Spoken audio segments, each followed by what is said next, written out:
Welcome back to another episode of the Dish TV here at SRI International.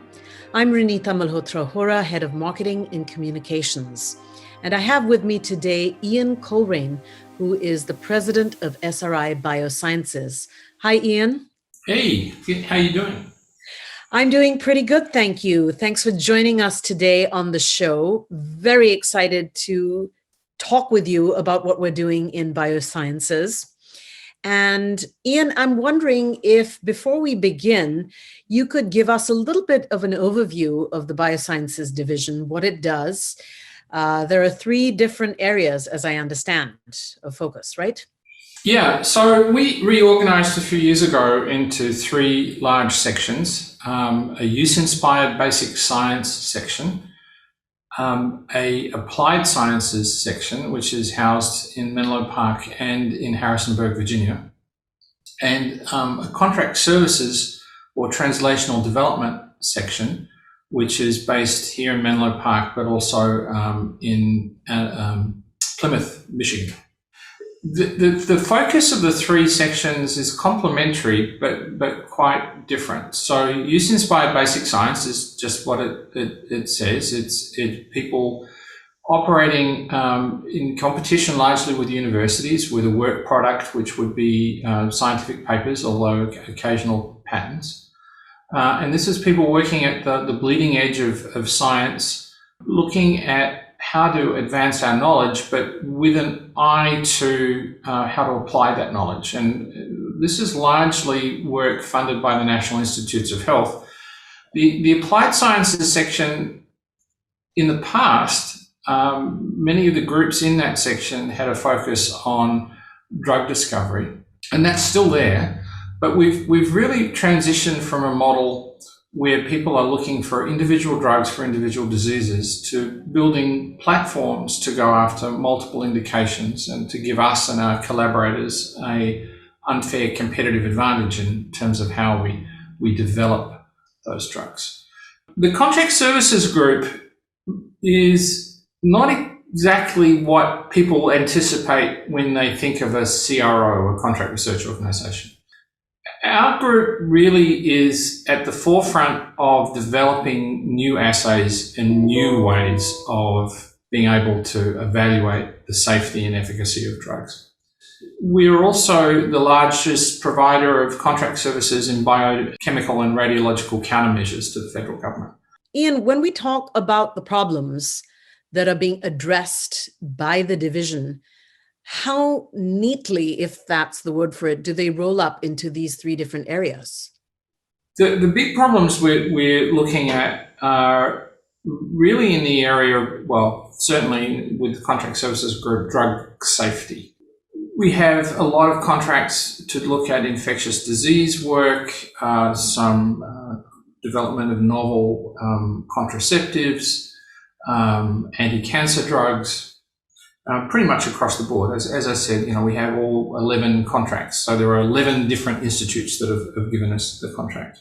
The applied sciences group, again, there was typically a focus on anti-cancer medication, and there are some people still working in that area. But as we're developing these platforms, we're finding that they're more broadly applicable.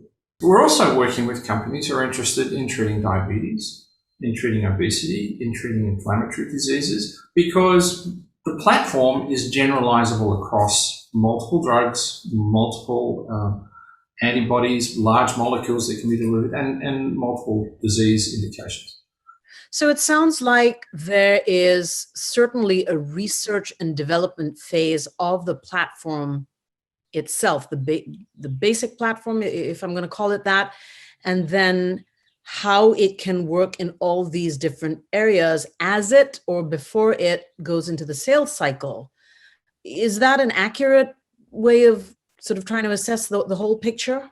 These platforms really are focused on an apply model, and this is something that Manish Katari, our head of ventures and licensing, and in fact SRI's president, has been working on more generally. How do we not just spin out a company as a transition strategy, but how do we licensed technology that we're going to keep within SRI in that apply cycle to be able to benefit society. And that's sort of what we're looking at the moment. I'd love to ask you, what kind of research team is required to build such a platform? Who are we looking for, or who do we have, or who are we looking for to contribute to these efforts? Rather than the specific expertise, it's really a mindset that we're looking for. Someone who can buy into the fact that this is not just doing research. This is actually developing something that can be applied and transitioned out to the benefit of society, and that people are absolutely capable of working fully collaboratively within a team. Are there ways to apply and transition out that do not go through SRI Ventures? Yeah, absolutely. And this is where Manish has been very supportive and been enabled us to stick at the licensing phase with things like FOX3. There'll be other things that we do that we may just completely keep in-house. Ventures is called ventures for a reason. When you get venture funding, it's not called sure thing funding. So there's always a risk with launching a venture. Most of them fail, generally speaking. So in some ways, the apply strategy is a safer bet. Maybe not quite the same level of potential return. But on the other hand, some of these licensing deals could bring in hundreds of millions of dollars if we end up getting a share of a drug that is being used by millions of people. I'd love to ask you, what kind of future vision do you have for the division? What innovations would you like to see come out of it? It's important to me that it is a place where people can bring ideas and, after appropriate vetting and evaluation, if they are good ideas, that we could support them and help them develop it. Obviously, consistent with SRI's vision, I want it to be viewed as a place where we have acceptance and support and inclusiveness of a very diverse workforce. To me, it's really more about the people than anything else, and I want people to feel comfortable working here and to have their ideas respected and supported.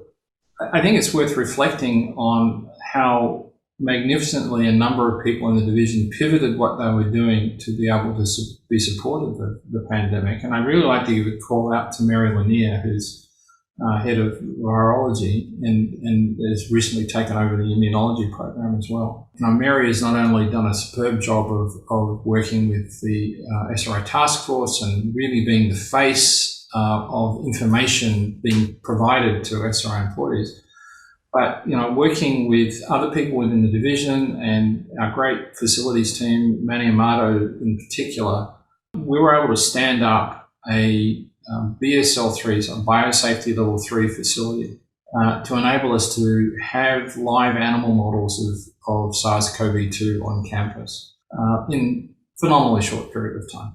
And Mary's already working under contract with a number of companies looking at testing the efficacy of therapeutics in COVID-19 models. Being able to do that. We're one of the few places that are able to do that.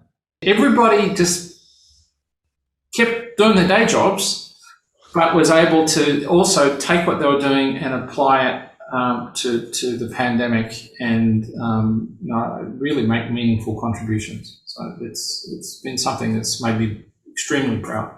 Thank you, Ian. Thanks so much for joining us today. That is Ian Colrain, and he is the president of SRI Biosciences.